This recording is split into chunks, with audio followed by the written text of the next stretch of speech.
नमस्ते दादाश्री जी। नमस्ते।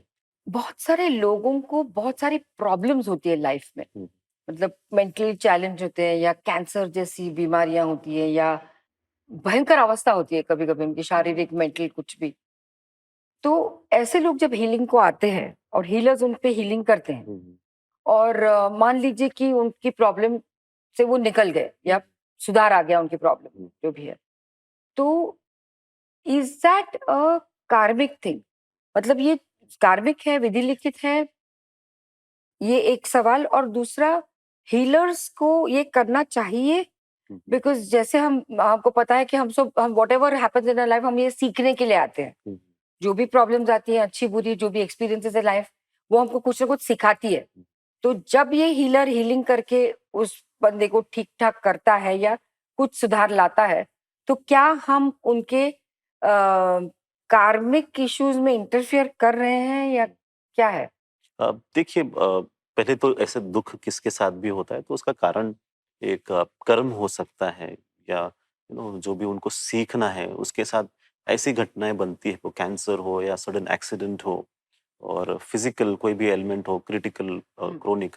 तो उनके लिए सबसे बढ़िया ये होता है कि प्रेयर करना, प्रार्थना करना किसी की बेहतरी के लिए, मानसिक अवस्था हम्म, या शारीरिक अवस्था को अच्छा होने के लिए। हम्म, पर जब हीलिंग की बात आती है ना? एक जैसे अब दैविक उपचार करके एक शब्द आता है कि हम विशेषतः आपके ऊपर काम करके उसको तकलीफ को निकाल देंगे।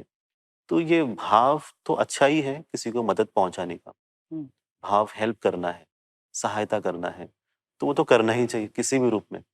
अगर आपको लगता है कि आपके द्वारा हो सकता है तो आप ज़रूर कीजिए। पर अगर उसमें भी मैं आ गया, हम्म, तो मैं कर रहा हूँ, तो फिर से आप फँस जाते हो। तो ये जो हीलिंग का जो तरीका मैंने कई जगह देखा कि वहाँ पर यही है कि हम फ़ोर्सफुली चेंज करने की कोशिश करते, ज़ोर ज़बरदस्ती से।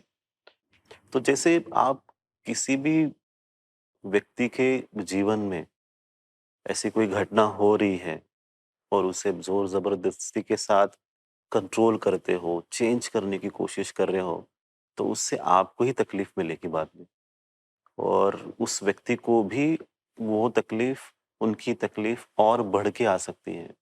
तो इसीलिए आपको ये देखना है कि जो नेचुरली ठीक हो सकता है, जो स्वाभाविकता होना चाहिए ठीक से, वो उस व्यक्ति के लिए होने के लिए आप प्रार्थना कर सकते हो और हीलिंग भी कर सकते हो, हम्म, दोनों कर सकते हो, पर आपकी तरफ से कंट्रोल ना हो, हम्म, ज़ोर-ज़बरदस्ती ना हो।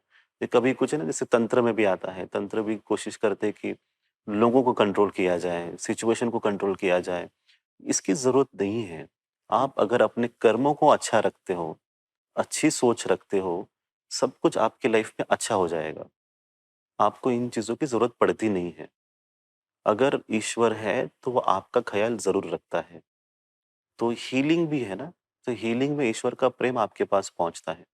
तो जी। करने वाला व्यक्ति अगर ईश्वर का अनुभव नहीं कर रहा है, तो आपके पास वो ऊर्जा नहीं पहुँचेगी। तो आपके पास स्वार्थ पहुँचेगा।